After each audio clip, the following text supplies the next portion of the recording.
जय हिंद दोस्तों, आइए मैं ठीक राहुल आज आपको बताने वाले हैं फुल डॉक्यूमेंट के बारे में। अगर आप भी टीए आर्मी वैकेंसी देखना चाहते हैं तो आपके लिए ये वीडियो बहुत आवश्यक है, क्योंकि आप अगर मान लीजिए दौड़ क्वालिफाई कर गए और डॉक्यूमेंट में छट गए तो क्या होगा। इसलिए आपको फुल डॉक्यूमेंट जानना जरूरी है कि क्या क्या उसमें डॉक्यूमेंट लगता है, और हम आपको जो भी बताएंगे 100% सही बताएंगे कि क्या क्या डॉक्यूमेंट आपको वहां लगेगा और कैसे कैसे प्रोसेस क्या होगा। तो आप मेरे वीडियो को बने रहिए। और जो भी मेरा एक्सपीरियंस है, हम 5 बार आर्मी में एक्सीलेंट मारे हैं और अपने डॉक्यूमेंट वेरीफाई करवाए हैं और अभी तक एक बार भी नहीं छटे हैं। तो आपको जो भी इंफॉर्मेशन हम देंगे वो एकदम सही देंगे, क्योंकि हम उस चीज से गुजरे हुए हैं और हमको हर एक चीज मालूम है कि कैसे क्या डॉक्यूमेंट लगता है और क्या नहीं लगता है। कितने लोग बोल रहे हैं कि आपका बर्थ सर्टिफिकेट नहीं रहेगा तो आपका नहीं होगा, टीआर में नहीं देख सकते। ऐसा नहीं है मेरे भाई, हम जो भी आपको डॉक्यूमेंट बता रहे हैं बस उतना आप डॉक्यूमेंट लेकर जाइएगा तो आपको कोई नहीं वहां ऑन क्वालिफाई करेगा, आप क्वालिफाई होकर आइएगा।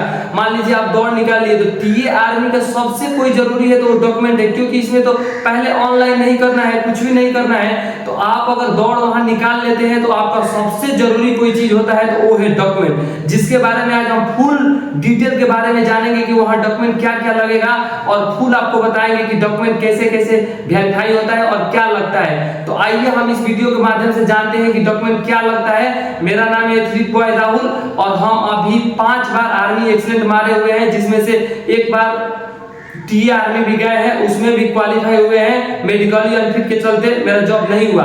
तो जो मेरे पास एक्सपीरियंस है वो आपको हम बताते हैं, और जो भी बताते हैं वो 100% सही बताते हैं। वीडियो को शुरू करते हैं। तो आइए जानते हैं क्या क्या प्रोसेस होता है। पहले तो आपका 1600 मीटर का दौड़ होगा, उसमें आप क्वालिफाई कर जाएगा तो उसके बाद एक जिग जैग पे चलवाता है, और उसके बाद 9 फीट का गड्ढा बनवाएगा, और उसके बाद आपका बीम खिंचवाएगा, और उसके बाद आपका चेस्ट मेजरमेंट होगा। तो ये प्रोसेस होता है, पहले दौड़, उसके बाद जिग जैग, उसके बाद ये गड्ढा बनवाएगा, और उसके बाद आपका बीम मरवाएगा, उसके बाद चेस्ट मेजरमेंट होगा, उसके बाद आपका डॉक्यूमेंट वेरीफाई होता है। तो आइए हम जानते हैं क्या क्या आपका डॉक्यूमेंट लगेगा। तो आइए जानते हैं हम डॉक्यूमेंट के बारे में जो बेहद जरूरी है ले जाना। तो आइए हम पहले जानते हैं कि कौन कौन सा 12 डॉक्यूमेंट है। तो पहला आपका डॉक्यूमेंट आता है आधार कार्ड आपका, और दूसरा डॉक्यूमेंट आता है पैन कार्ड। अगर ये दोनों आपका बेहद जरूरी है, अगर आपके पास ड्राइविंग लाइसेंस है या वोटर आईडी कार्ड है तो वो ले जा सकते हैं, अगर नहीं भी है तो कोई बात नहीं है। लेकिन पहला आधार कार्ड, दूसरा पैन कार्ड, और तीसरा आता है कास्ट सर्टिफिकेट और सर्टिफिकेट जिसे हम जाति प्रमाण पत्र बोलते हैं, और चौथा डोमिसाइल सर्टिफिकेट जिसे हम निवास प्रमाण पत्र बोलते हैं। तो ये दोनों कोई भी साइबर पर आप जाइएगा तो ऑनलाइन हो जाएगा। उसके बाद जब ये ऑनलाइन आपका बन जाएगा उसके बाद आपको अनुमंडल के लिए फिर ऑनलाइन करना पड़ेगा, क्योंकि प्रोसेस होता है पहले अपने ब्लॉक से, उसके बाद अनुमंडल से। तो दोनों तरह से बनवा लीजिएगा। और आप तो पांचवा जो आपका सर्टिफिकेट है वो है पुलिस सर्टिफिकेट, पुलिस चरित्र प्रमाण पत्र। ये भी आपका कोई भी साइबर पर जाएगा तो ऑनलाइन हो जाएगा और आपका पुलिस वेरीफाई होगा और ये चरित्र प्रमाण पत्र आपका बन जाएगा।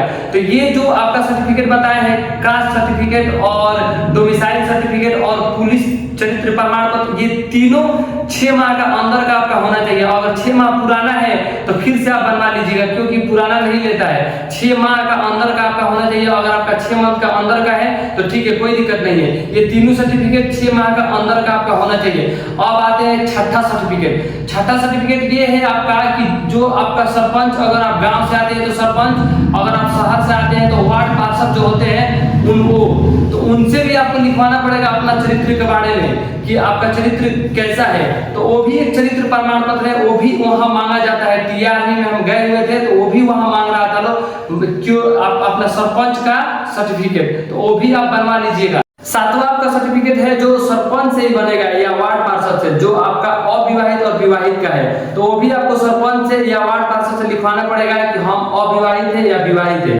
आठवां जो आपका सर्टिफिकेट आता है वो है एजुकेशनल सर्टिफिकेट। 8, 10, 12 आप जहां तक पढ़ाई किए हैं वो सब आपको ले जाना है, जैसे आपका marksheet, provisional marksheet, provisional school चरित्र प्रमाण पत्र, लिविंग सर्टिफिकेट, ये जितना भी आता है आपका 10, 12 या 8 में जितना भी आपका सर्टिफिकेट मिला है वो टोटल आपको वहां ले जाना है। 9वां जो आपका सर्टिफिकेट है वो है 20 आपका पासपोर्ट साइज फोटो चाहिए, जिसमें आपका व्हाइट शर्ट में होना चाहिए, मतलब व्हाइट शर्ट में होता है तो अच्छा रहता है। और आपका 20 फोटो चाहिए जो 3 मंथ के पहले का हो, मतलब पुराना फोटो नहीं होना चाहिए। ये बेहद जरूरी है। आपका 20 फोटो क्लियर खिंचवा लेना, बाल थोड़ा छोटा छोटा करवा के।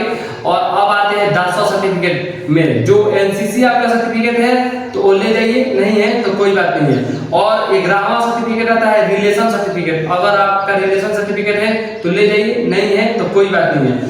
और आपका 12वां सर्टिफिकेट आता है स्पोर्ट्स सर्टिफिकेट। अगर आप कोई खेल कूद में या कबड्डी में या रनिंग में या एथलीट में कोई भी स्पोर्ट्स कोटा से डिस्ट्रिक्ट लेवल या स्टेट लेवल या नेशनल लेवल खेले हैं तो उसको भी आप ले जाइए, क्योंकि वहां थोड़ा छूट मिलता है। तो अगर आपके पास है स्पोर्ट्स सर्टिफिकेट तो ले जाइए, और नहीं है तो कोई बात नहीं है। तो जो जो आपको सर्टिफिकेट हम बताए हैं वो आप याद कर लीजिए और वैसे वैसे बनवाइए जैसे जैसे हम बताए हैं। तो जो जो आपको सर्टिफिकेट बताया है वो ले जाना बेहद जरूरी है। और इतना सर्टिफिकेट अगर आप ले जाते हैं तो कोई आपको अनक्वालिफाइड नहीं करेगा, क्योंकि इतना ही डॉक्यूमेंट लगता है। और फुल्ली डॉक्यूमेंट आपको बता दिए हैं, इतना डॉक्यूमेंट ले जाइए। आप टीआर में अगर जाते हैं तो कोई आपको दिक्कत नहीं होगा।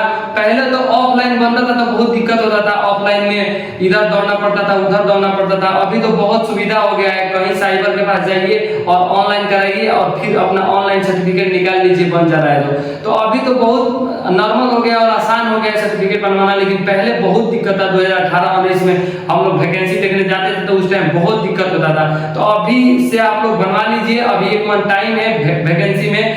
तो अगला जो वीडियो आने वाला है वो रनिंग की वीडियो आने वाला है कि 1600 मीटर का फुल्ली तैयारी कैसे करें और 1600 मीटर कैसे तैयारी करें 1 मंथ में, जो कि आप 5 डाउन मार सके। तो आपको हम बताएंगे कि कैसे आपको तैयारी करना है 1600 मीटर का, और बीम कैसे खींचना है जो 10 आप बीम खींच सके। तो ये हम आपको बताएंगे। नेक्स्ट वीडियो जो आएगा वो 1600 मीटर रनिंग पे और बीम पे आएगा। तो आप